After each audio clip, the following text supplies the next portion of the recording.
नमस्कार साथियों। आज हम लोग देखने वाले हैं जनरल साइंस से 40 महत्वपूर्ण प्रश्न जो अगर आप किसी भी एग्ज़ाम की तैयारी करते हो, खासकर रेलवे में एलपी टेक्नीशियन, तो ये क्लास आपके लिए काफ़ी महत्वपूर्ण होने वाली है।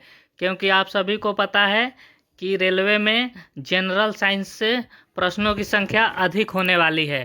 तो आइए शुरू करते हैं आज की क्लास को और देखते हैं आज का पहला सवाल। आज का पहला सवाल है, कौन सा विटामिन रक्त को थक्का जमाने में मदद करता है? ऑप्शन है आपके vitamin A, vitamin C, vitamin D, vitamin K. तो आपका आंसर हो जाएगा विटामिन के। विटामिन के है जो रक्त को थक्का जमाने में मदद करता है। अगर इसकी कमी होती है तो अगर कहीं आपको कट लगता है तो इससे ज़्यादा खून बहने की संभावना रहती है। विटामिन ए की कमी से रतौंधी होता है। विटामिन सी की कमी से स्कर्वी रोग हो जाता है। और विटामिन डी की कमी से आपको पता ही है रिकेटस होता है। आगे बढ़ते हैं। मानव शरीर में लाल रक्त कोशिकाओं का निर्माण कहाँ होता है? मानव शरीर में लाल रक्त कोशिकाओं का निर्माण कहाँ होता है? ऑप्शन है आपके हृदय, यकृत, अस्थि मज्जा, प्लीहा। तो मानव शरीर में लाल रक्त कोशिकाओं का निर्माण अस्थि मज्जा में होता है। बढ़ते हैं अगले क्वेश्चन की तरफ। निम्नलिखित में से कौन सा एक संक्रामक रोग नहीं है? मलेरिया, टाइफाइड, मधुमेह, हैजा। निम्नलिखित में से कौन सा एक संक्रामक रोग नहीं है? तो मधुमेह। मधुमेह संक्रामक रोग नहीं है। शरीर में इंसुलिन के उत्पादन या उपयोग में समस्या के कारण जो मधुमेह होता है। बाकी आप जो देख रहे हैं सभी ये संक्रामक रोग है।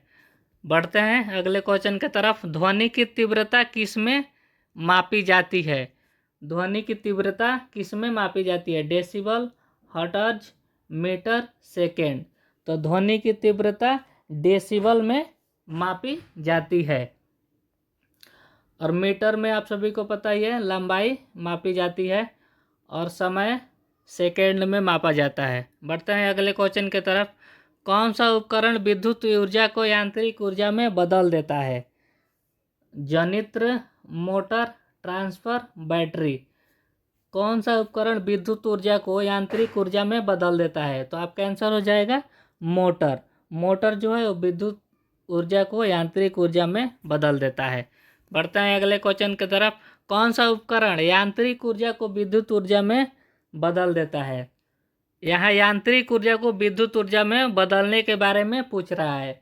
आपका ऑप्शन है जनित्र, मोटर, ट्रांसफार्मर और बैटरी। तो आपका आंसर हो जाएगा जनित्र। जनित्र जो है यांत्रिक ऊर्जा को विद्युत ऊर्जा में बदल देता है।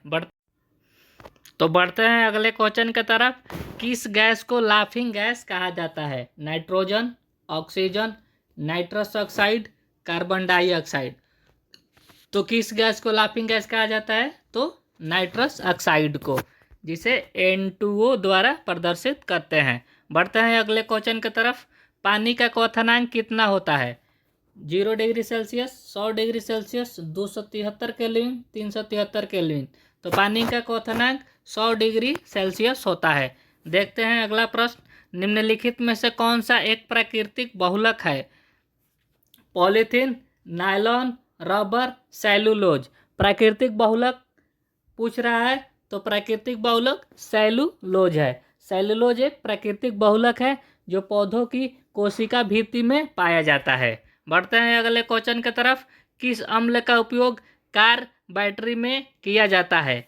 हाइड्रोक्लोरिक अम्ल, सल्फ्यूरिक अम्ल, नाइट्रिक अम्ल, एसिटिक अम्ल।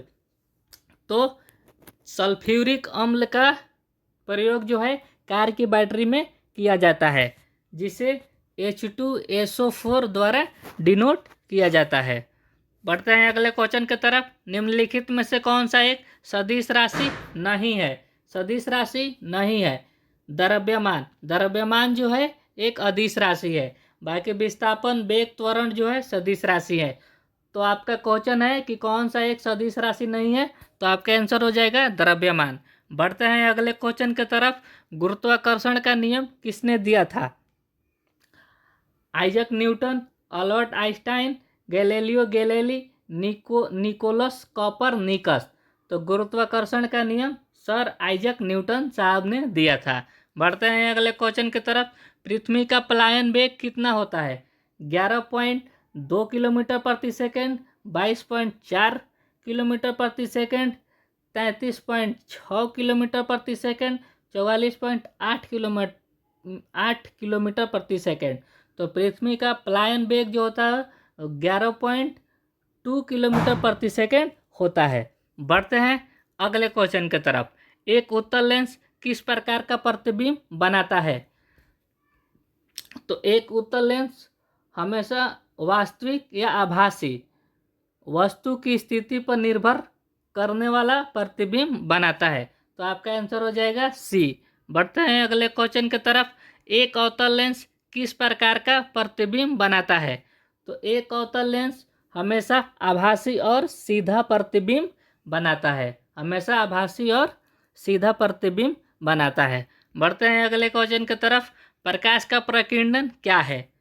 प्रकाश का एक माध्यम से दूसरे माध्यम में जाना, प्रकाश का किसी सतह से टकरा कर वापस लौटना, प्रकाश का छोटे छोटे कणों द्वारा सभी दिशाओं में फैलना, प्रकाश का किसी माध्यम से गुजरते समय मुड़ना। तो प्रकाश का प्रकीर्णन प्रकाश का छोटे छोटे कणों द्वारा सभी दिशाओं में फैलना है। बढ़ते हैं अगले क्वेश्चन की तरफ।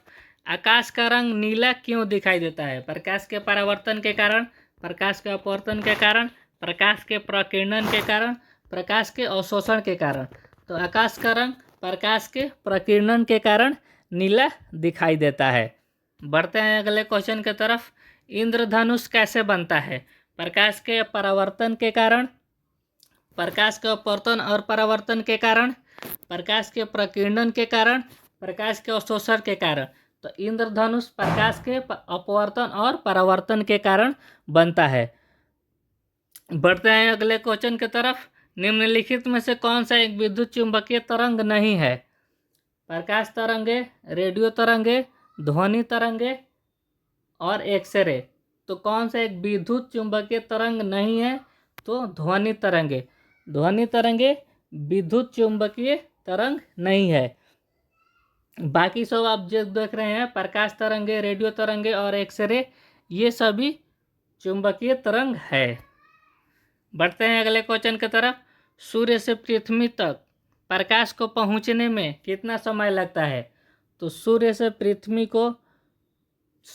पृथ्वी तक प्रकाश को पहुंचने में लगभग 8 मिनट 20 सेकेंड लगता है।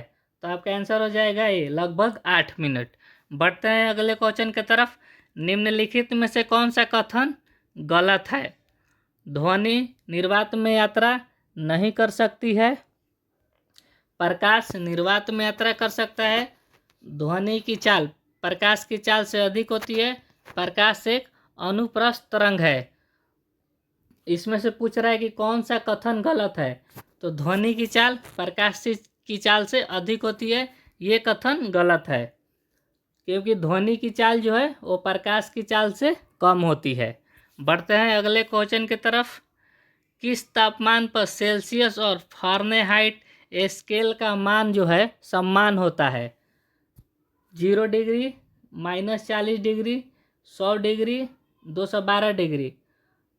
तो किस तापमान पर सेल्सियस और फ़ारेनहाइट स्केल का मान समान होता है? तो आपका आंसर हो जाएगा -40 डिग्री,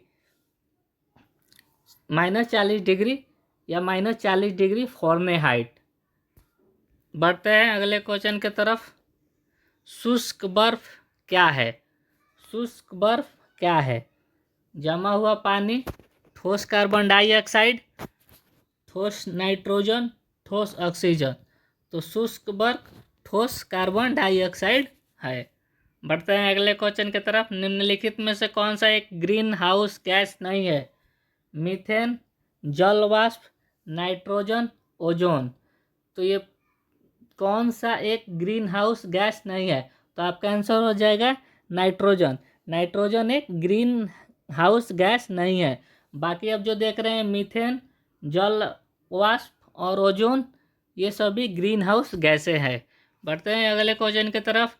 निम्नलिखित कौन सी गैस अम्लीय वर्षा का कारण बनती है?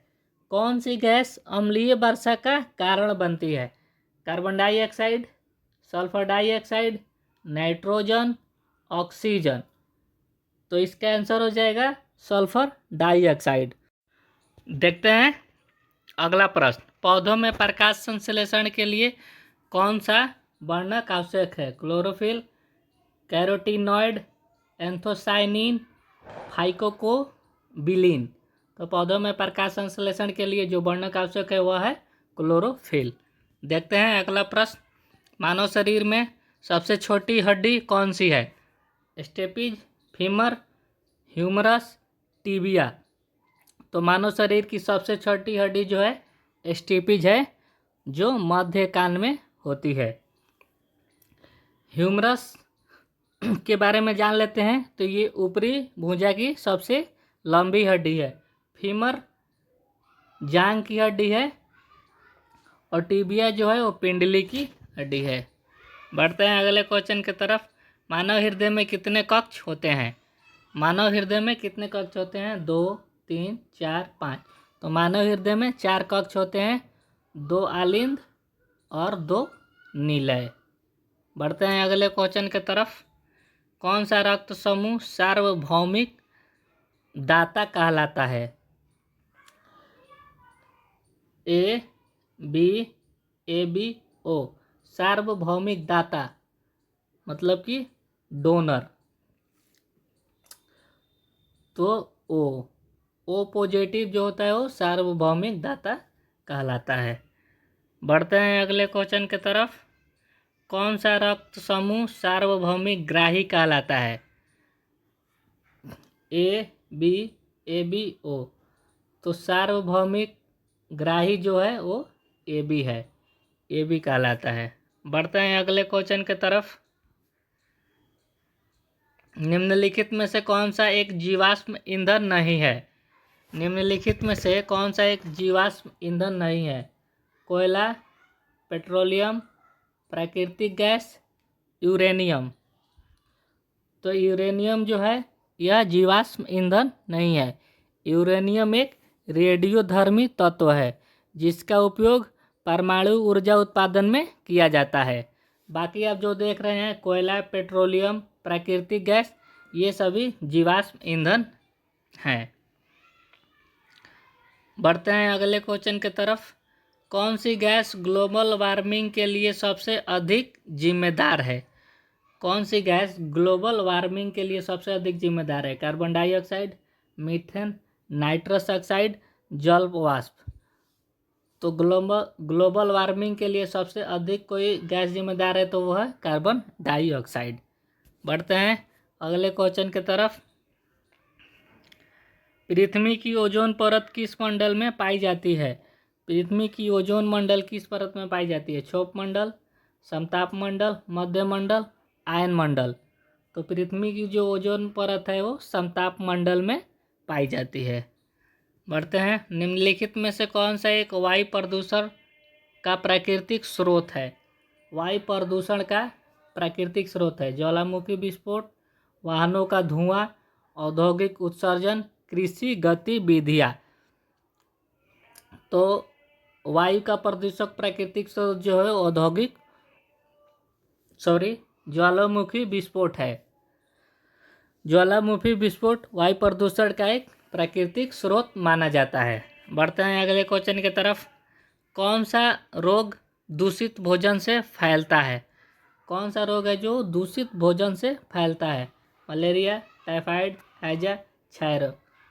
तो टाइफाइड जो है दूषित भोजन और दूषित जल से फैलता है। बढ़ते हैं अगले क्वेश्चन की तरफ।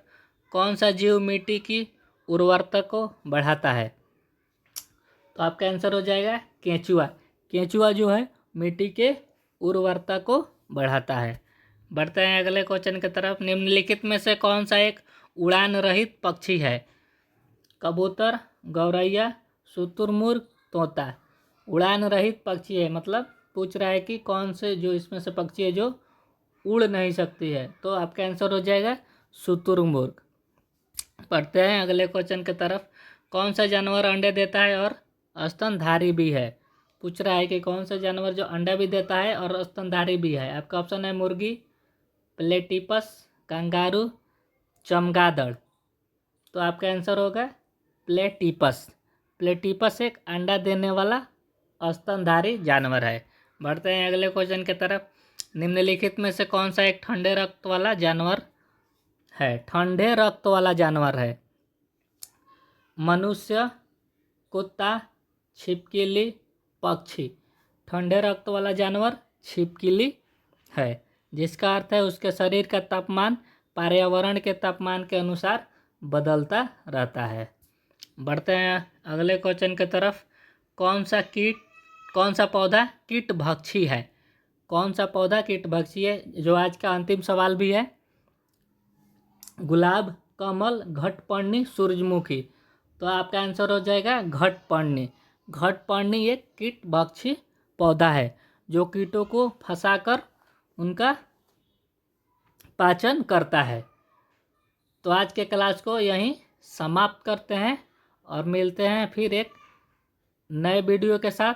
तब तक के लिए नमस्कार, धन्यवाद, जय हिंद,